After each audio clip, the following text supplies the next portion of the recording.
So I recently found myself climbing with two awesome climbers, Alexis and Devon, and they jumped on this 510 AB crack that was just super inspiring.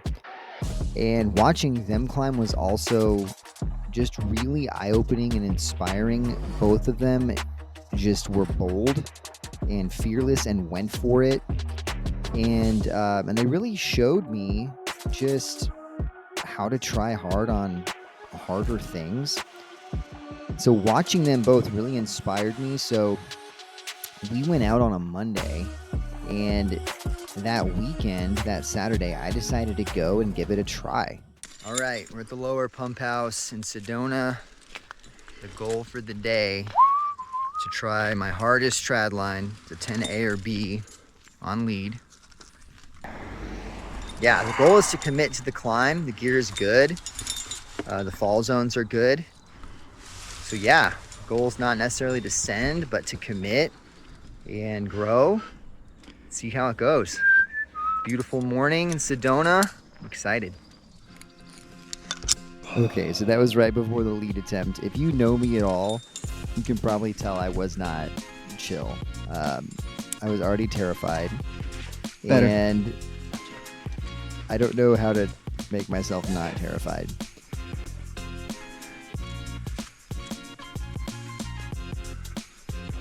Holy crap.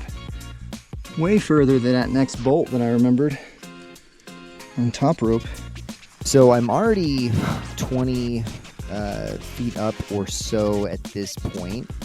The first, up until this point, it's just a walk up basically. It's a little hard to get off the deck. This part between the first and second bolts is super fun. You see this kind of bizarre jam there, and then it's just Jug City, kind of dusty jugs, and you do have to kind of commit and reach up. Not quite sure how good the holds are going to be, but this is just really fun climbing.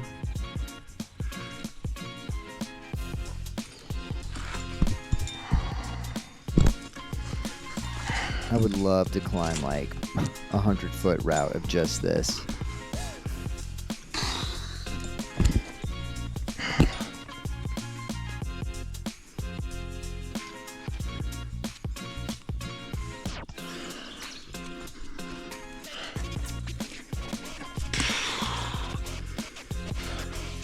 This is pretty soft sandstone, pretty close to Sedona, Arizona. And that's one of the things that was really getting in my head on this attempt is after the bolts here, it's all gear. And I don't know, I've got hundreds of trad leads on granite, but very few on sandstone. And obviously those rocks are very different, especially when we're talking about Sedona area sandstone.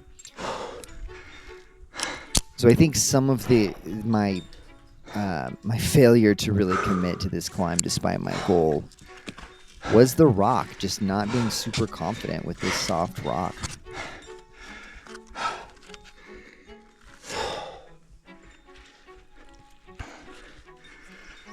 Okay, so from this point, I'm almost at the crux, and the climbing is getting more difficult. So far, the climbing has been maybe 5.6, and now we're into 5.7 or 5.8 probably. The problem isn't really the difficulty, though. It's the stance for placing gear is going to be awkward. You're either going to have to be pinching with your left hand or doing a hand jam with the right and sort of awkwardly leaning back. And it's just not comfortable at all. It's not a great rest. And the pump for me probably started to build on the juggy section below. Probably from lack of a good warm-up.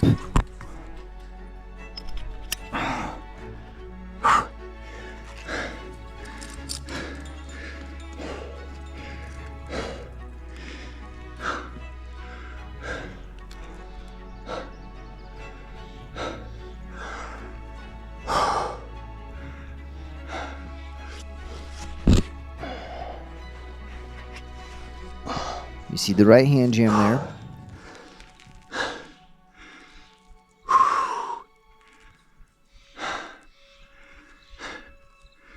Really thinking of bailing. You see there's a very slight roof there. What that does is it just makes it difficult to get good feet. As you're trying to place these cams and trying to move into the crux, finding the feet was tough for me. I'm not saying that the feet aren't there. They definitely are. Another issue I had was I placed so much gear in this larger crack that it was then difficult to use that crack, which is a classic mistake.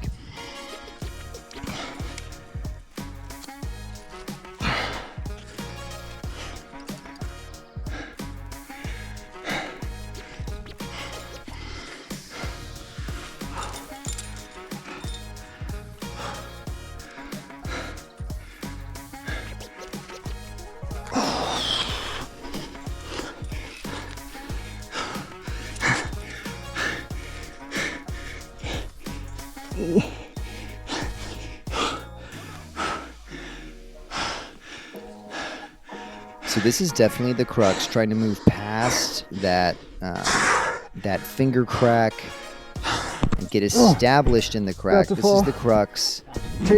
And you can see I'm not really committing.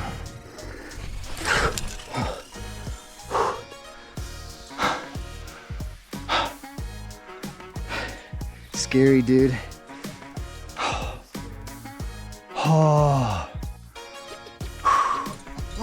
So I'm going to give it another go.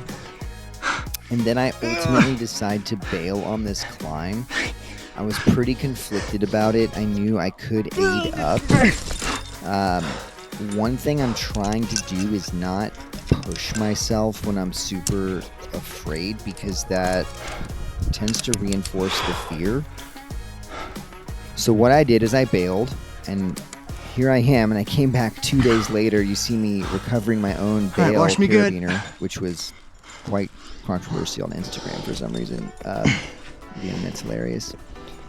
And I came back 2 days later, and I think bailing was probably the right decision because my headspace was so much better. Even though you see me falling here, you know, I haven't gotten any stronger. My climbing hasn't really gotten any better in 2 days. But I actually think this was a win for my head. And so I did go ahead and aid the climb after, I think, 2 falls on my second day trying to lead this and my third day on this route in total. And it was just a great day of climbing. I got to run up and down this crack a whole bunch of times and get better.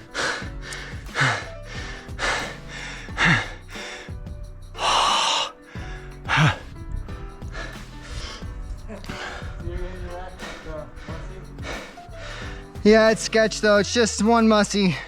You can hear. And it's all open system. Yeah, I got to run up and down the crack, did laps on it, work on my technique, and become a better climber. And so, yeah, my goal is to do harder routes in the mountains. The reason the thing I'm most passionate about in climbing is multi-pitch trad climbs. And this summer, what I'm trying to do is become better at movement, get stronger, get more competent on the cracks, so that I can go out and have more adventures. So yeah, jumping on this 510 A or B route, it's beyond me right now for leading. But I think if you want to climb hard things, you have to climb hard things. So anyway, that was the story for the week. That's what I've been up to. Thanks for watching. Yeah, if you've made it this far in the video, you know I don't really hide the fact that I've only been climbing for a couple years. I found climbing late in life. And even though, you know, I've got the AMGA cert, you only have to be able to climb 5-6 to take the single pitch instructor course. So anyway, yeah, I'm focusing on growth and I think this was a good week for me. Let me know what you think in the comments, and thanks for watching.